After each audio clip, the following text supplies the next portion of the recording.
प्रधानमंत्री जी, एनआई के साथ बात करने के लिए धन्यवाद। नए विधेयक आप इंट्रोड्यूस कर रहे हैं, आपने जेपीसी में भी भेजा है। 30 दिनों से ज़्यादा अगर कोई इलेक्टेड रिप्रेजेंटेटिव हिरासत में जाता है और उसे पद से हटाया जाएगा। आपने कहा कि क्लॉज ज़रूर गंभीर होने चाहिए, लेकिन इनोसेंट अंटिल प्रूवन गिल्टी, क्या इस सिद्धांत को ये उलट नहीं जाता इससे? देखिए, सीधे सवाल से मुझे नहीं लगता कि आप बिल की स्पिरिट के साथ न्याय कर पाएगी। मैं आपके माध्यम से पूरे देश की जनता को बताना चाहता हूं कि 130वां संशोधन क्या है। 130वें संशोधन में ये संविधान संशोधन है। इसमें हमने एक प्रावधान किया है कि प्रधानमंत्री, मुख्यमंत्री, भारत सरकार के मंत्री या राज्य सरकार के मंत्री किसी भी गंभीर आरोप में अगर अरेस्ट होते हैं और 30 दिन तक उनको जमानत नहीं मिलती है तो मुख्यमंत्री या प्रधानमंत्री मंत्री के केस में उनको उनके स्थान से मुक्त करेंगे। अगर वो नहीं करते हैं तो अपने आप कानूनन वो मुक्त हो जाएंगे। ये प्रावधान 130वें संवैधानिक संशोधन में हमने किया है। अब सबसे पहले मैं स्पष्ट कर देता हूं, संसद के अंदर चुनी हुई सरकार कोई भी विधेयक लाए या संवैधानिक संशोधन लाए, इसको सदन के सामने रखने में क्या विरोध हो सकता है। जबकि मैंने स्पष्ट कर दिया था कि इसको हम दोनों सदनों की संयुक्त समिति को सौंपेंगे। वहां आप आपके विचार व्यक्त कर सकते हैं। और दूसरा, जब इस पर मतदान हो तब आप आपका मत व्यक्त कर सकते हो, क्योंकि ये संवैधानिक संशोधन है तो 2/3 बहुमत चाहिए दोनों सदनों में, जो आपके पास नहीं है या नहीं है वो तो उस वक्त सिद्ध होगा। परंतु उस वक्त आप अपना विचार भी रख सकते हो और वोट भी कर सकते हो। किसी भी सरकार के विधेयक को या संविधान संशोधन को सदन में पेश न होने देना और इस तरह का व्यवहार करना, ये क्या लोकतंत्र में उचित है क्या? देश की पार्लियामेंट के दोनों सदन बहस के लिए है या शोरगुल और हल्ले के लिए है? मुद्दे का विरोध हमने भी देखा है, हमने भी करा है, परंतु बिल को पेश न होने देने की एक प्रकार की मानसिकता मैं नहीं मानता हूं कि ये लोकतांत्रिक है और विपक्ष को देश की जनता के सामने इसका जवाब देना पड़ेगा। उनका जो मैनर ऑफ प्रोटेस्ट है उसके बारे में मैं बाद में पूछूंगी, लेकिन ये जो गंभीर आरोपों का जो दायरा है, क्या आप स्पष्ट कर सकते हैं कि गंभीर आरोप क्या है? स्पष्ट कर सकती है क्या? हाँ, तो वही मैं आपसे तो जरा पूछिए आरोप। तो क्या आरोप हो सकते हैं? कैपिटल मतलब मर्डर, रेप, ऐसे वाले जो नहीं, पहले विपक्ष का इस बिल में विरोध क्या है वो तत्वतः आप बता सकती है क्या? इसका मूल विरोध का कारण जो विपक्ष ने मीडिया को समझाया होगा, हाँ, वो आप हमें बताइए पहले। तो वो तो कह रहे हैं कि आप इस बिल के जरिए आप जो इलेक्टेड रिप्रेजेंटेटिव है, जिनके पास मैंडेट है और जिनका जनाधार से कनेक्शन है, आप उसको उलट रहे हैं और आप 30 डेज में आप बेल नहीं मिलेगा तो वो हट जाएंगे। और ये तो it is like political suicide या पॉलिटिकल मर्डर। देखिए, इस देश में आज एनडीए के मुख्यमंत्रियों की संख्या ज्यादा है। प्रधानमंत्री भी एनडीए के हैं, श्री नरेंद्र मोदी प्रधानमंत्री। तो ये बिल सिर्फ विपक्ष के लिए क्वेश्चन खड़ा नहीं करता, हमारे मुख्यमंत्रियों के लिए भी क्वेश्चन खड़ा करता है। मैंने जो सुना वो कह रहे कि आपके लोगों के सामने एफआईआर नहीं होती है। ये जनता को गुमराह करे। उनको मालूम है कि किसी भी व्यक्ति के खिलाफ आरोप है तो आप पब्लिक इंटरेस्ट लिटिगेशन के माध्यम से कोर्ट के सामने जा सकते हैं। कोर्ट ऑर्डर करेगी कि इनके खिलाफ एफआईआर करो। अगर ज्यादा ही गंभीर मामले हैं तो कोर्ट मॉनिटर भी करती है। इसमें पक्ष विपक्ष कहां आता है? ये एक सेकंड मेरी बात पूरी नहीं हुई है। इसमें पक्ष विपक्ष नहीं आता है। और दूसरी बात, इसमें 30 दिन तक जमानत का प्रावधान किया गया है। अगर फर्जी टाइप का केस है तो देश की हाई कोर्ट और सुप्रीम कोर्ट आंख मूंद कर नहीं बैठे हैं। किसी भी केस में हाई कोर्ट और सुप्रीम कोर्ट को जमानत देने का अधिकार है। अगर जमानत नहीं मिलती है तो आपको पद छोड़ना पड़ेगा। मैं एएनआई के माध्यम से देश की जनता को और पूरे विपक्ष को भी पूछना चाहता हूं, क्या कोई मुख्यमंत्री, कोई प्रधानमंत्री या कोई मंत्री जेल में रहकर सरकार चला सकता है क्या? इस देश के लोकतंत्र के लिए शोभा रूप है क्या? और अगर 30 दिन के बाद जमानत मिल जाती है तो वो फिर से शपथ ले सकते हैं। हम multi party parliamentary democratic system में है। जब आपके पास सदन में बहुमत होता है, एक मुख्यमंत्री को किसी भी कारणसर जेल में जाना पड़ा, 30 दिन तक जमानत नहीं हुई, तो अब वो पदमुक्त हो जाएंगे, परंतु उनका बहुमत तो बना रहेगा। जैसे ही मुक्त होंगे वो फिर से मुख्यमंत्री बन सकते हैं। ये जो गंभीर आरोप होते हैं इन लोगों के खिलाफ, वो उनको साबित करने के लिए या उनसे छुटकारा पाने के लिए इतना वक्त लग जाता है। आप जैसे जो डेमोक्रेसीज हैं, बाकी डेमोक्रेसीज हैं, वहाँ पे क्या होता है कि वो हट जाते हैं और फिर वापस लाते हैं। यहाँ पे तो जेल में डाल देते हैं। देखिए, जेल में डालने का जो प्रावधान है वो एनडीए सरकार ने नहीं बनाया है, वो सालों से यहाँ चल रहा है। दूसरी बात कि ये जो आपने कहा कि गंभीर आरोप की व्याख्या क्या होगी, तो उसमें हमने व्याख्या कर दी है कि 5 साल से ज़्यादा सजा का जहाँ प्रावधान है वहाँ पर उनको पद छोड़ना पड़ेगा। कोई छुटपुट आरोप के लिए पद नहीं छोड़ना है, मगर जिन पर करप्शन के आरोप है या 5 साल से ज़्यादा सजा के आरोप है, ऐसे मंत्री, मुख्यमंत्री या प्रधानमंत्री जेल में बैठकर सरकार चलाए, ये कितना उचित है? पर दोष के ऊपर कैसे कर सकते हैं? पहले मैं आपको सिद्धि तो हो जाए ना। मैं आपको बताना चाहता हूं, आज भी भारत के जन प्रतिनिधित्व कानून जो है उसके अंदर प्रावधान है कि किसी भी चुने हुए प्रतिनिधि को 2 साल या इससे अधिक समय के लिए सजा होता है तो वो अपने स्थान से मुक्त हो जाएंगे सांसद के रूप में। अब उस पर हाई कोर्ट की अपील बाकी है, इस पर सुप्रीम कोर्ट की अपील बाकी है, मगर एक मॉरल ग्राउंड तय करने के लिए कानून आज़ादी मिली तब से बना है। इस पर भी आर्ग्यूमेंट होता है कि भाई वो हाई कोर्ट से छूट जाएंगे, वो सुप्रीम कोर्ट से छूट जाएंगे, क्योंकि अपील फाइनल नहीं हुई है। तो जैसे ही छूटते हैं उनकी सदस्यता रिवाइव हो जाती है। कई सारे लोगों की सदस्यता समाप्त हो गई और तुरंत रिवाइव भी हुई, ऊपर से सजा का स्टे मिलने के बाद। पर इस दौरान उनका राजनीतिक कुछ नहीं होता है ना सर। सत्येंद्र जैन का देख लीजिए, उनके 4 साल कौन लौटाएगा? उनकी जो पॉलिटिकल लाइफ है वो तो खत्म हो गई ना। नहीं, मगर 4 साल तक उनको जमानत नहीं मिला, केस अभी चालू है।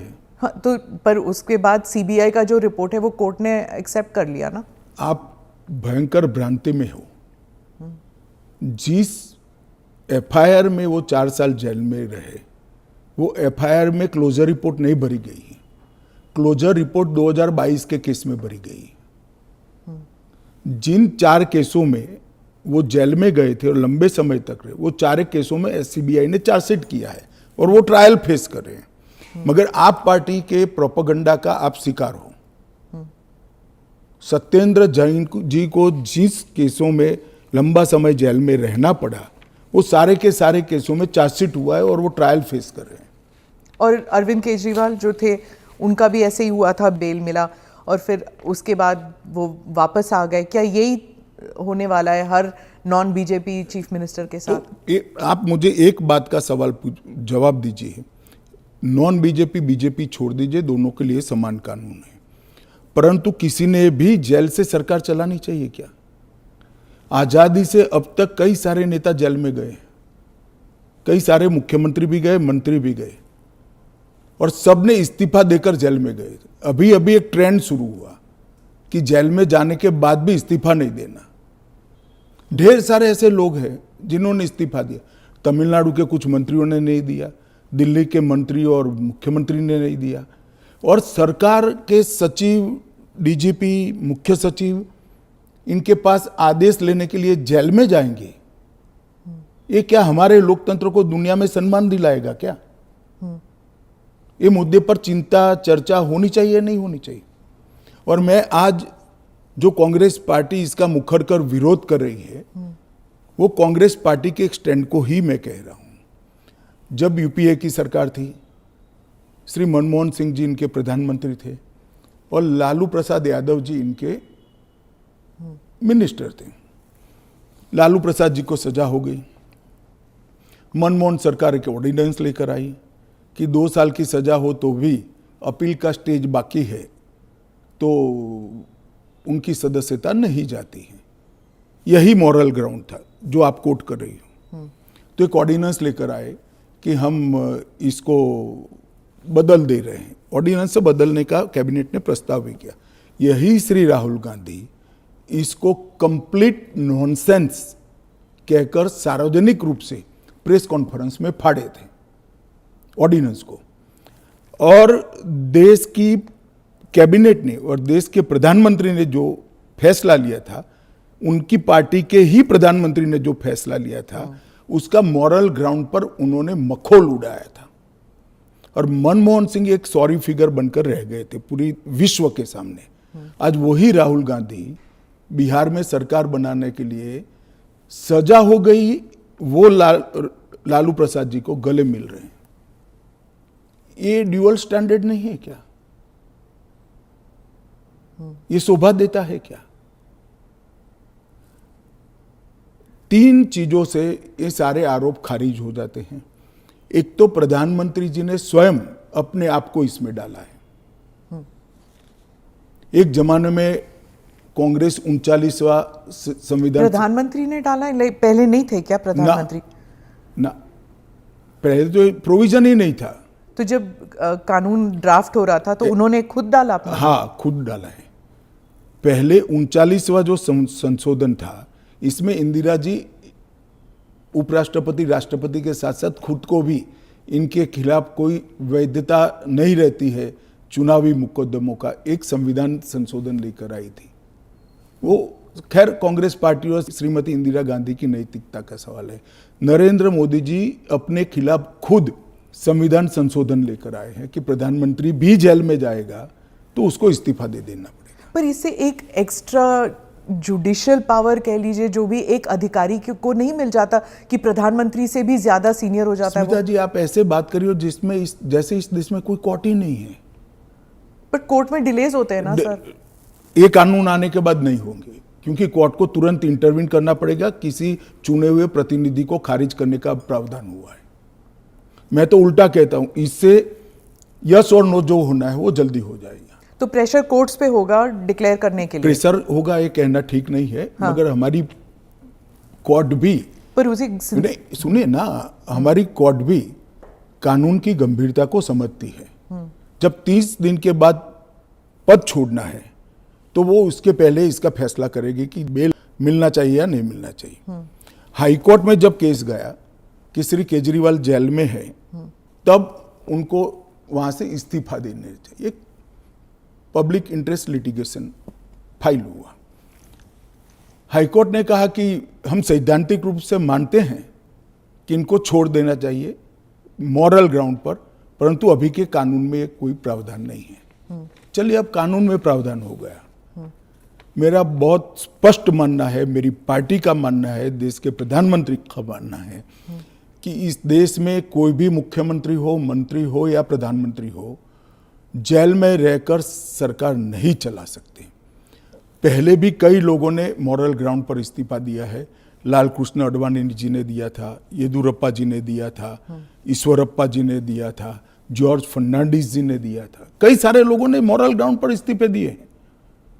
कोई जेल में जाकर सरकार नहीं चलाई। इवन हेमंत सोरेन ने दिया था रिसेंट पास्ट में। जब वो छूट कर आए तो फिर से मुख्यमंत्री बन गए।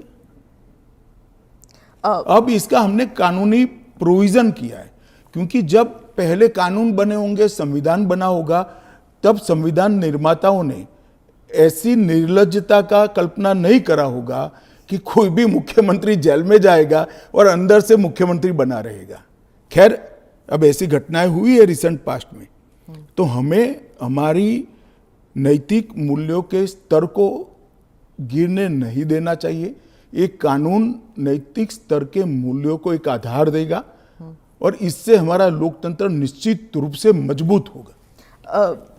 गृह मंत्री जी, विपक्ष कह रहा है कि सरकार जो है वो इस तरह के जो सिचुएशन बनाएगी या फिर कोर्ट पर दबाव डालेगी कि 30 दिन में जमानत नहीं मिलेगा। अगर 30 दिन में जमानत नहीं मिल जाता तो फिर the entire thing falls through. देखिए, ये उनका पद से चिपक रहने के लिए एक अलग प्रकार से बनाया हुआ खूबसूरत आर्ग्यूमेंट है।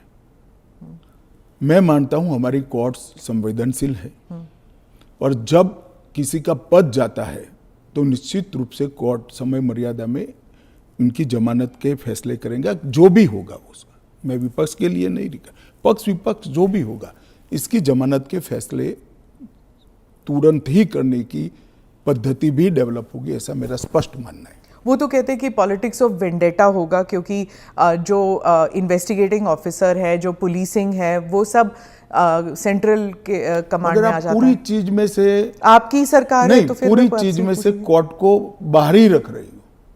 तो कोर्ट जाने से पहले इन्वेस्टिगेशन भी तो होगा ना। इन्वेस्टिगेशन तो पुलिस के हाथ में। मैं समझ गया, इन्वेस्टिगेशन हो गया, गलत हुआ, मान लीजिए आरोप भी मान लीजिए, अरेस्ट भी गलत हुई, तो 30 दिन में कोर्ट कहेगा अरेस्ट गलत है।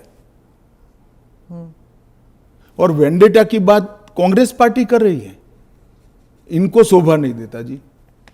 पर ये फिर वही पॉलिटिक्स की बात हो गई ना, क्योंकि आप कह रहे हैं कि इतने सारे राज्य हैं जहां पर बीजेपी के चीफ मिनिस्टर्स हैं, लेकिन वो तो टारगेट में नहीं होंगे। वो तो कह रहे हैं कि जहां पर बीजेपी की सरकार नहीं है वहां के चीफ मिनिस्टर्स को आप टारगेट बनाएंगे, खासकर ये जो इंडिया अलायंस के जो चीफ मिनिस्टर्स हैं। देखिए, मैं अभी भी कहता हूं कि भारतीय जनता पार्टी और एनडीए शासित जो राज्य हैं वहाँ कोई भी करप्शन या हमारे मंत्री या मुख्यमंत्री के खिलाफ केस है, उनका आरोप मान लीजिए, मानने के लिए ये फर्जी आरोप है, मगर एक सेकंड के लिए मान लीजिए कि कानून का काम नहीं करेगा, तो कोई भी व्यक्ति कोर्ट के सामने जा सकता है और कह सकता है कि इनके सामने एफआईआर दर्ज करने का आदेश दीजिए।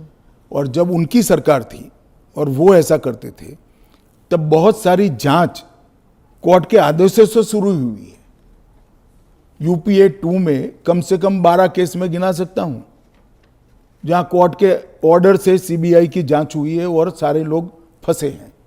पर वो उस टाइम तो उनकी सरकार थी, अभी आपकी सरकार है। वो कह रहे हैं कि चाहे डीएमके हो या आम आदमी पार्टी हो, आप सबके नेताओं को आप जेल में डाल देंगे। ऐसे नहीं हो सकता है, ये संभव ही नहीं है, क्योंकि कोर्ट तुरंत इंटरवीन करेगी अगर इसके अंदर एफआईआर के अंदर या अरेस्ट के अंदर तत्व नहीं है तो अरविंद केजरीवाल का उदाहरण भी देते हैं कि इस प्रावधान के अनुसार अगर उन्हें जमानत 30 दिन के भीतर ना मिलती तो वो भी वहीं पे पड़े रहते, जेल में पड़े रहते, और उनको फिर वो चीफ मिनिस्टर पद से भी हटा दिया। जमानत उनको एक कानून आया ही नहीं था, फिर भी मिल गई थी। हाँ, मगर इतना जरूर होता, अगर ये कानून होता तो उनको इस्तीफा दे देना पड़ता।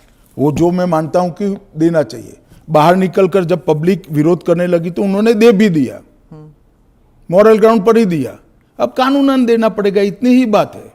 तो चुनाव फेस करने के पहले उन्होंने मॉरल ग्राउंड पर इस्तीफा देकर आतिशी जी को दिल्ली की मुख्यमंत्री, क्योंकि जैसे ही घूमने लगे पब्लिक ने सवाल करे।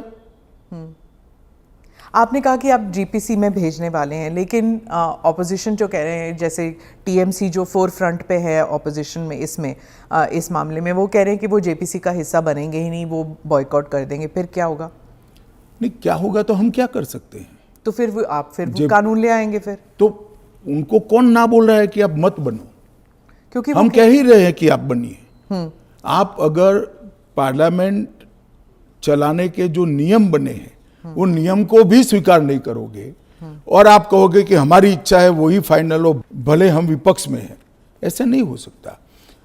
सरकार उनको मौका दे सकती है अगर वो मौके का स्वीकार नहीं करते हैं तो हम क्या कर सकते हैं? हम तो रिसीविंग एंड पर हैं। क्योंकि वो रिसीविंग एंड पे हैं आप। निश्चित रूप से अगर जेपीसी बनाने का निर्णय होने के बाद भी वो जेपीसी का बहिष्कार करते हैं तो सरकार के पास विकल्प क्योंकि क्या वो कह रहे हैं कि आप सिर्फ उनका स्टैंप चाहते हैं, ये तो संविधान की हत्या है ये बिल। ऐसा नहीं है। जेपीसी में अनेक साक्ष्य बुलाए जाते हैं, सार्वजनिक जीवन के भी बुलाए जाएंगे। आप एप्लीकेशन करोगी तो आपको भी बुलाएंगे, आपका रिकॉर्ड होता है और वो सारे दलीलों का, साक्ष्यों के दलील का काट कर रिपोर्ट तैयार होता है और वो रिपोर्ट के आधार पर बिल को बदला जाता है। तो पूरी पार्लियामेंट की संवैधानिक प्रक्रिया को ही सिरे से खारिज कर दें।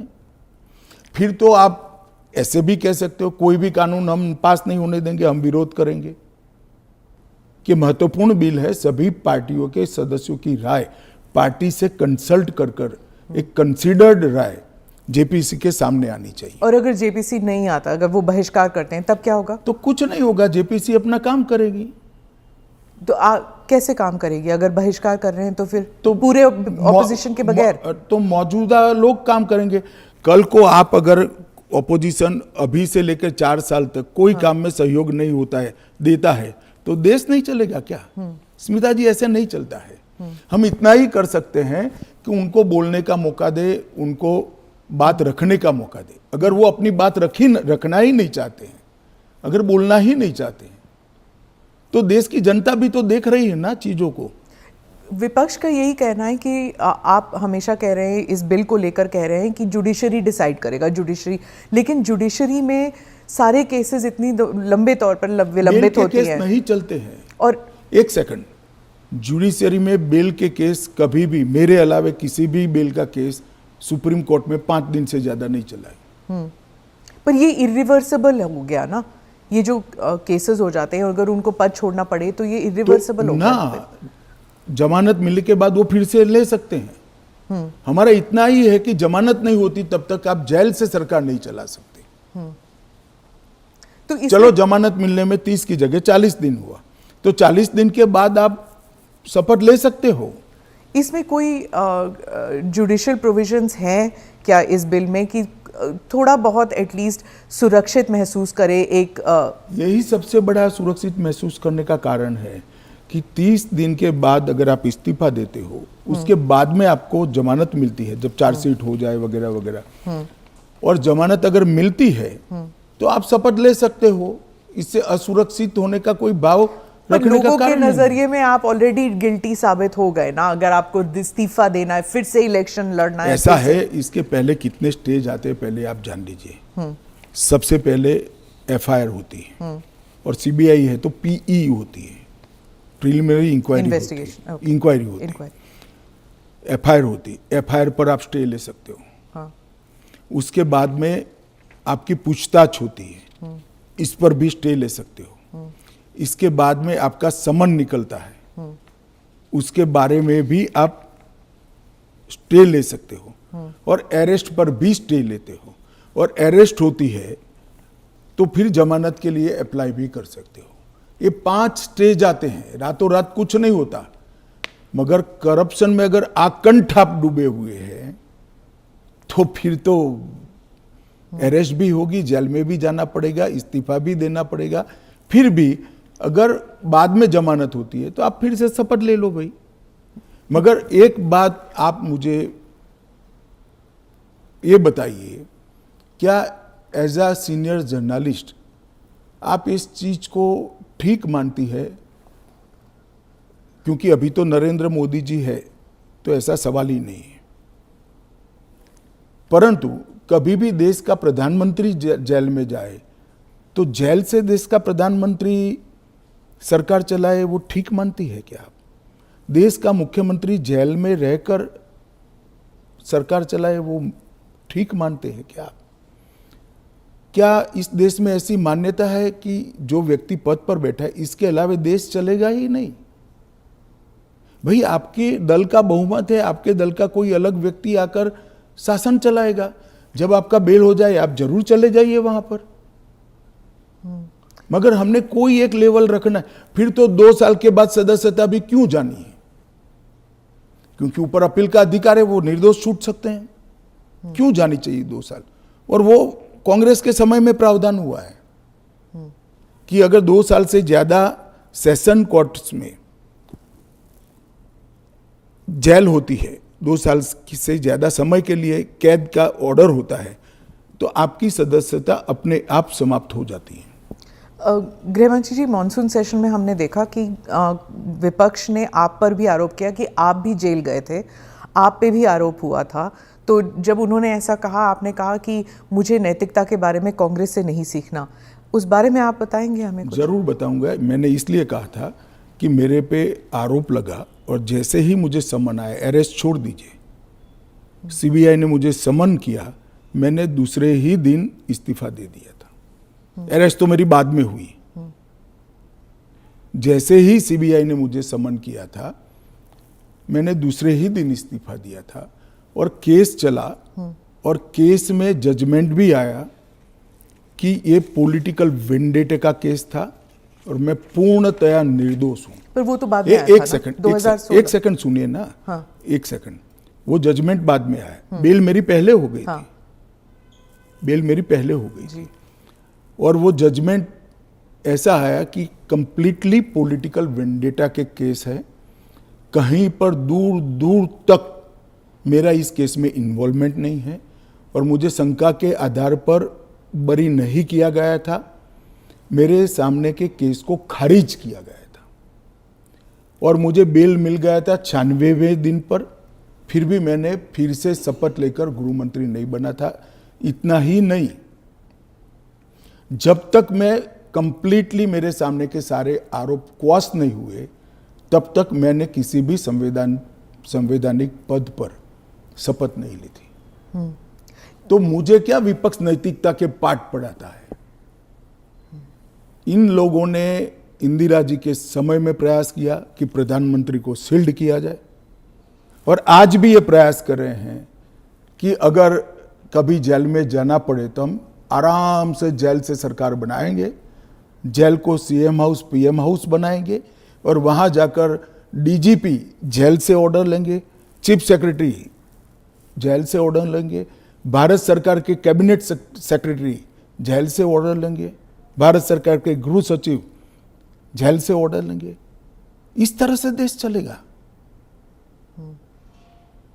और ये कल्पना ही मैं तो, मेरी पार्टी और मैं दोनों सिरे से खारिज करते हैं कि जो व्यक्ति बैठा है इसके बगैर इस देश का शासन नहीं चल सकता और इससे किसी का भी बहुमत पार्लियामेंट में या विधानसभा में प्रभावित नहीं होगा। एक सदस्य जाएगा, आपकी ही पार्टी के दूसरे साथी सरकार चलाएंगे और आप जब जमानत प्राप्त कर लोगे तो आप आकर फिर से शपथ कर सकते हो। इसमें आपत्ति क्या है? अमित शाह जी, आप बार बार जुडिशरी का हवाला देते हैं, लेकिन उस वक्त भी जस्टिस आफ्ताब आलम आपके घर आए थे आपसे सिग्नेचर लेने के लिए कि आप गुजरात से बाहर चले जाएंगे। ना, ऐसा नहीं हुआ है। आफ्ताब आलम साहब कभी मेरे घर पे आए नहीं है, ऐसी जरूरत भी नहीं पड़ी है। इन्होंने यहाँ रविवार के दिन स्पेशल कोर्ट बिठाकर मेरी बेल एप्लीकेशन को सुना और रिजेक्ट किया? ना, रिजेक्ट नहीं किया। इन्होंने कहा कि मुझे लगता है कि अमित शाह गृह मंत्री रहे, वो साक्ष्य को प्रभावित कर। तो मेरी जो वकील थी, इन्होंने कहा कि आपको अगर ये भय है तो जब तक बेल एप्लीकेशन डिसाइड नहीं होता हमारे क्लाइंट गुजरात के बाहर रहेंगे। वो मैंने स्टेटमेंट किया है। 2 साल आप बाहर रहे? हाँ, 2 साल में बाहर रहा, निश्चित रूप से बाहर रहा, क्योंकि 2 साल भारत के इतिहास में कभी भी किसी की बेल एप्लीकेशन 2 साल नहीं चली है। आलम साहब की कृपा से मेरी बेल एप्लीकेशन 2 साल चली, ज्यादा से ज्यादा बेल एप्लीकेशन 11 दिन तक चली है। आपने उस वक्त पहले भी जिक्र किया था अडवाणी जी के ऊपर कि उन्होंने भी इस्तीफा दिया था। जी, कहा था अडवाणी जी ने इस्तीफा दिया था, ढेर सारे हमारे कार्यकर्ता, मदन लाल खुराना वगैरह सारे सभी ने दिया था। कि जब तक, अरे अभी हेमंत सोरेन जी ने दिया था। ये तो एक नया संस्कृति आया अभी विगत 2 साल पहले ऐसा केस ही नहीं था कोई। सभी लोगों पर आरोप लगते थे, सब लोग इस्तीफा दे देते थे, बरी होकर राजनीति शुरू करते थे। तमिलनाडु के कुछ मंत्रियों ने इस्तीफा नहीं दिया, दिल्ली के मंत्री और मुख्यमंत्री ने इस्तीफा नहीं। और अगर इस तरह से इस समाज जीवन का, नैतिकता का स्तर आप राजनीति का और समाज जीवन का नीचे ले जा रहे हैं, इससे हम सहमत नहीं हैं। और अगर मैं अब पूछता हूं, आप मुझे पूछ रही हैं, तो लालू जी के वो ऑर्डिनेंस फाड़ने का, लालू जी के बचाने के लिए जो ऑर्डिनेंस मनमोहन सिंह लाए थे, वो ऑर्डिनेंस को फाड़ने का राहुल गांधी का औचित्य क्या था? अगर उस दिन वो मोरालिटी थी तो आज नहीं है क्या? क्योंकि आप लगातार 3 चुनाव हार चुके हो। मोरालिटी के स्टैंडर्ड्स चुनाव के जय पराजय के साथ जुड़े नहीं है। मोरालिटी के स्टैंडर्ड सूर्य और चंद्र की तरह हमेशा अपनी जगह पे स्थिर रहने चाहिए। तो क्या आप कह रहे हैं कि राहुल गांधी कॉम्प्रोमाइज हो गए हैं आरजेडी के लिए? नहीं, मुझे कहने की कहाँ जरूरत है। उनके 2 चीजों को वो कैसे जस्टिफाई करेंगे? मैंने तो आज पूछ लिया, आप इनका इंटरव्यू कर पूछ लो उनको। तो आपकी जो एनडीए के जो पार्टीज हैं, क्या वो सब सहमत है इस जी सर, बिल को लेकर? सब चंद्रबाबू नायडू, नीतीश कुमार, सब सहमत है। सब आप पर इस मॉनसून सेशन में वो इतने आगे तो नहीं आए आपको डिफेंड करने के लिए, आप अकेले नजर आए। नहीं, आगे आने का मौका ही नहीं आया, बहस ही नहीं होने दी। जब जेपीसी होगी, जब बहस होगी और फिर पार्लियामेंट में बहस होगी, तो सभी दल अपना अपना पक्ष रखेंगे। फिर आप पर पर्सनल अटैक हुआ, माइक हाथ में पकड़ा। देखिए, पार्लियामेंट किस तरह से चलनी चाहिए वो अकेला सत्ता पक्ष तय नहीं कर सकता। किसी भी बिल के लिए या संवैधानिक संशोधन के लिए स्वस्थ बहस का वातावरण अगर विपक्ष नहीं बनाता है, तो देश की जनता देख रही है कि पद्धति ठीक है क्या। इस बिल पर जब तय था कि बिल अभी पारित नहीं होना है, जेपीसी में जाना है, मैंने बीच में ही खड़े होकर इसकी घोषणा कर दी थी, तो विपक्ष इस बिल पर अपना विचार रख सकता था या नहीं रख सकता? मुझे जवाब देना पड़ता। फिर तो बिल जाता जेपीसी में, उस दिन पास नहीं होना था। मैंने पहले ही घोषणा कर दी थी कि इस बिल को सरकार ने तय किया है कि ये जेपीसी में जाएगा, दोनों सदन का जेपीसी बनेगा, 21 सदस्य लोकसभा के होंगे, 10 सदस्य राज्यसभा के होंगे, 31 सदस्य प्रोरेटा सभी दलों से आएंगे। क्या ये बिल पास हो जाएगा? मुझे तो विश्वास है हो जाएगा। कांग्रेस पार्टी में ही और विपक्ष में ही कई लोग ऐसे निकलेंगे जो मोरालिटी का सपोर्ट करेंगे, मोरल ग्राउंड को बनाए रखने के लिए सपोर्ट करेंगे। और कब तक, कोई सीमा है, टाइम फ्रेम है? ये जेपीसी के अध्यक्ष जो बनेंगे उस पर निर्भर होगा। वो जब चर्चा समाप्त करेंगे तुरंत हम तो अगले सप्ताह में ले आएंगे। ऑपोजिशन कहती है कि जो पार्लियामेंट के अंदर सीआईएसएफ को लगाया गया है, इसकी वजह से लेजिटिमेट प्रोटेस्ट नहीं हो पा रहे और वो फोर्सिबली लोगों को बाहर किया जाता है जब प्रोटेस्ट करते हैं, तो वेल ऑफ द हाउस से। पहली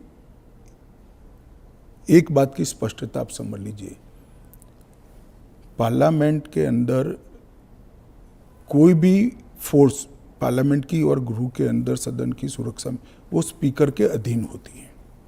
इसमें फोर्स का महत्व नहीं होता है। पहले भी दिल्ली पुलिस के जवान थे, अब सीआईएसएफ मार्शल्स थे ना पहले। तो वही मार्शल्स होते हैं, आज भी मार्शल्स ही है। वो जैसे ही संसद की सुरक्षा विंग में आते हैं, वो सीआईएसएफ या दिल्ली पुलिस के जवान नहीं रहते, वो मार्शल माने जाते हैं और वो स्पीकर के तहत होते हैं।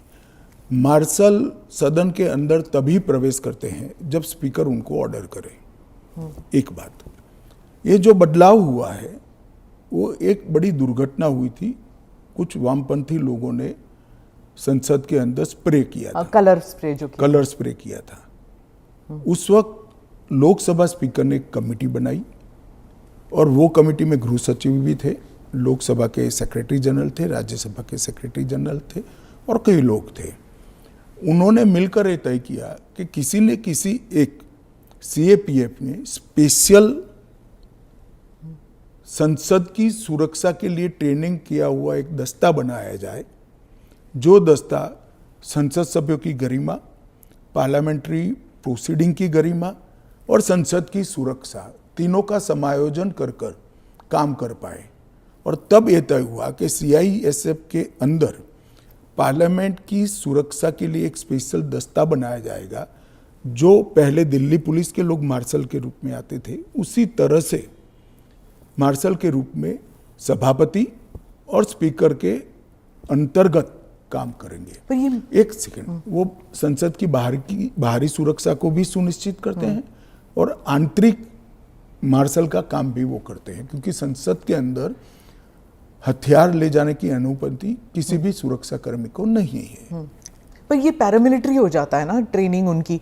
दिल्ली पुलिस क्या होता है? वो भी पुलिस होता है, वो भी मेरे ही अंडर आता है। इनको बहाना चाहिए, और वो एक प्रकार की भ्रांति जनता में खड़ी करना चाहते हैं, मगर वो निश्चित रूप से सफल नहीं होंगे, क्योंकि जनता से सीधा इंटरेक्शन उनसे कई गुना ज्यादा हमारा है। हम जनता से बात करते हैं, ऐसे ही आकर यहाँ नहीं बैठ गए हैं। मगर 3 चुनाव हारने के बाद मुझे लगता है फ्रस्ट्रेशन का जो लेवल है, वो सामान्य विचार विवेक जो होता है वो गवा बैठा है। पर वो राहुल गांधी कहते हैं कि लोगों के बीच तो वो जाते हैं, ट्रक ड्राइवर के बीच जाते हैं, खेतों में वो चाह रहे हैं, आप लोग तो नहीं जाते हैं। ऐसा है कि मैनेज कर कार्यक्रम करना और जनसंपर्क करना, दोनों के बीच में बड़ा फर्क है। जब बिल्स की बात हो रही है और पारदर्शिता की बात हो रही है, तो मैं वाइस प्रेसिडेंट इलेक्शन पर आऊंगी, पर उससे पहले पूछूंगी कि धनखड़ साहब के साथ क्या हुआ था। उन्होंने आपने प्रेशर डाला था उन पर रेजिग्नेशन के लिए? मुझे लगता है ANI ने रिसर्च विंग बंद कर दिया है। धनखड़ साहब का इस्तीफे का पत्र स्वयं स्पष्ट है। इन्होंने अपने आरोग्य का हवाला देते हुए इस्तीफा दिया है, स्वास्थ्य का हवाला देते हुए, और उन्होंने सरकार के मंत्री, प्रधानमंत्री और सभी सदस्यों का हृदय से उनके अच्छे कार्यकाल के लिए धन्यवाद किया है। पर विपक्ष और सभी पूछ रहे, मीडिया भी पूछ रही है कि वो है कहाँ, हाउस अरेस्ट पे है कि ऐसा क्या है कि सच और झूठ की व्याख्या आपने शायद विपक्ष क्या कहता है इसको बना ली। पर काफी सारे बैकग्राउंड इंफॉर्मेशन तो बाहर निकल रहा था ना कि वो कुछ ट्राई कर रहे थे। ये भी बात निकल रही है कि शायद कू कर रहे थे। कौन? धनखड़ जी? नहीं, ऐसी कोई बात नहीं है जी। इसमें बात का धनखड़ नहीं बनाना चाहिए। धनखड़ जी संवैधानिक पद पर बैठे, अपने कार्यकाल में उन्होंने संविधान के हिसाब से अच्छा काम किया जी। इनकी निजी स्वास्थ्य की समस्या के कारण इन्होंने इस्तीफा दिया है। हाँ। इसको ज्यादा खींचकर कुछ ढूंढने का प्रयास नहीं करना चाहिए। देखिए, देश में बहुत सारी पॉजिटिव स्टोरीज हैं, हमेशा इस तरह की स्टोरी के पीछे नहीं लगना चाहिए। जो एनडीए के जो वाइस प्रेसिडेंट कैंडिडेट है, कहा जाता है कि आपने उन्हें इसलिए पिक किया क्योंकि बीजेपी जो है अब तमिलनाडु में अपना खाता खोलना चाहती है, इसलिए? नहीं, ऐसा नहीं है। हम पहले भी तमिलनाडु में साथियों के साथ चुनाव लड़े हैं, हमारी यहाँ बहुत सारी सीटें भी आई है, ऐसा नहीं है। कहीं से भी पिक करोगे तो ऐसे कारण बनाकर पूछा जाएगा। उपराष्ट्रपति का प्रत्याशी दक्षिण से आना इसलिए स्वाभाविक है क्योंकि पूर्व से राष्ट्रपति थी, पश्चिम और उत्तर से प्रधानमंत्री जी थे, तो दक्षिण से आना बड़ा स्वाभाविक है। अब आए हैं, इसको इस दृष्टि से नहीं देखना चाहिए। श्री राधाकृष्णन जिनका बहुत लंबा राजनीतिक जीवन रहा है, वो 2 बार संसद के सदस्य रहे, हमारी पार्टी के अध्यक्ष रहे, झारखंड के गवर्नर रहे, तेलंगाना के गवर्नर रहे, पांडिचेरी के गवर्नर रहे, मुंबई के गवर्नर रहे, और सार्वजनिक जीवन में एक साफ सुथरा उनका जीवन है और एक बेहद मैच्योर राजनीतिज्ञ है। तो कई सारे एक्सपर्ट्स कह रहे हैं कि उनका चुनाव ये भी है कि वो आरएसएस के साथ उनका कनेक्शन है, इसीलिए ये तो ढेर सारे लोग, प्रधानमंत्री जी स्वयं का आरएसएस के साथ कनेक्शन है। धनखड़ जी का नहीं। अरे सुनिए ना, मेरा भी है। तो हम लोगों का चयन देश ने इसलिए किया है कि हम आरएसएस से है। आरएसएस के साथ कनेक्शन होना कोई माइनस पॉइंट है क्या? आप बताइए। जरा भी नहीं है। अटल बिहारी वाजपेयी जी भी आरएसएस से कनेक्टेड थे, श्री अडवाणी जी भी आरएसएस से कनेक्टेड थे, मोदी जी भी है, मैं भी हूँ, राधाकृष्णन जी भी है। और जो इंडिया अलायंस के जो कैंडिडेट है, उनके बारे में आपने कहा कि उन्होंने एक समय था जब उन्होंने नक्सल मेरे कहने से क्या होता है, वो तो सुप्रीम कोर्ट का रिकॉर्ड है। सलवा जुडम को इन्होंने खारिज कर दिया। आदिवासियों का आत्मरक्षा का जो अधिकार था उसको उन्होंने समाप्त कर दिया। इसके कारण इस देश में नक्सलवाद 2 दशक ज्यादा चला है।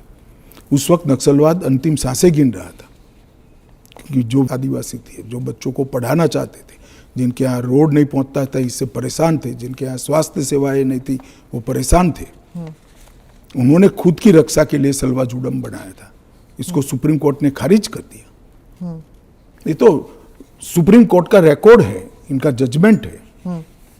और इसके बाद जो स्कूल तबाह हो गए थे, नक्सलियों के कारण। वो स्कूलों में सीआरपीएफ और सुरक्षा बल बैठे थे, रातों रात एक ऑर्डर करके सबको बाहर कर दिया। कई जगह हमले हुए सुरक्षा बलों पर।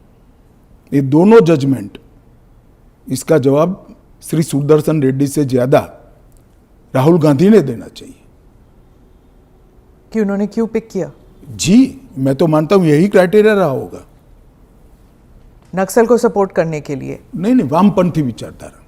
इसलिए और ये जजमेंट से निश्चित रूप से नक्सल प्रोटेक्ट हुए हैं। तो क्या वाइस प्रेसिडेंट इलेक्शन भी अब it will be polarising factor? पहले भी नहीं होता। पोलराइजेशन क्या है? जब आप इतना बड़ा आरोप लगा रहे हैं कि और पोलराइजेशन अगर होगा भी तो किस मुद्दे पर होगा? देश की सुरक्षा के मुद्दे पर होगा। मैं मानता हूं देश की सुरक्षा पर सांसदों ने विचार करना चाहिए या नहीं करना चाहिए। ANI के साथ बात करने के लिए धन्यवाद। आपका धन्यवाद। धन्यवाद।